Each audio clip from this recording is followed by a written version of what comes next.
Il nuovo corso dell'ospedale San Camillo degli Alberoni a Lido di Venezia si annuncia all'insegna delle novità nelle cariche apicali. Il passaggio dai padri Camigliani alle suore Mantellate e Serve di Maria, che già hanno il controllo dell'ospedale Villa Salus, non passa inosservato. Fin da subito. Oggi il direttore generale Francesco Pietrobon, in scadenza al 30 settembre, ha annunciato le sue dimissioni. Dopo un colloquio comunque cordiale con la nuova proprietà è scaturita la decisione di non proseguire. Il dottor Gianpietro Ruparo aveva già lasciato la direzione sanitaria dell'ospedale IRCS. La separazione, è bene chiarirlo subito, in questo caso non dipende dall'avvicendamento ai vertici della struttura. Lo strappo risale ancora all'inizio dell'estate, ben prima del cambio di gestione dell'ospedale.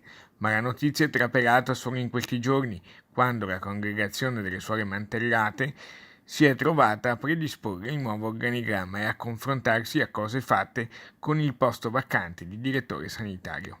Un ruolo, quest'ultimo, ovviamente cardine per un ospedale. La partenza di Ruparo non è avvenuta in modo indolore, maturata per vicidi interni ed è stata per molti dipendenti un fulmine a ciel sereno.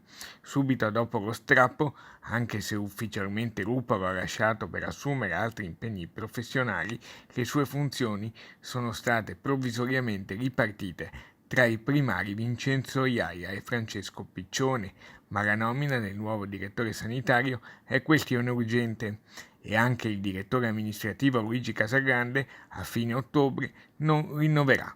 Insomma, una virata a 360 gradi.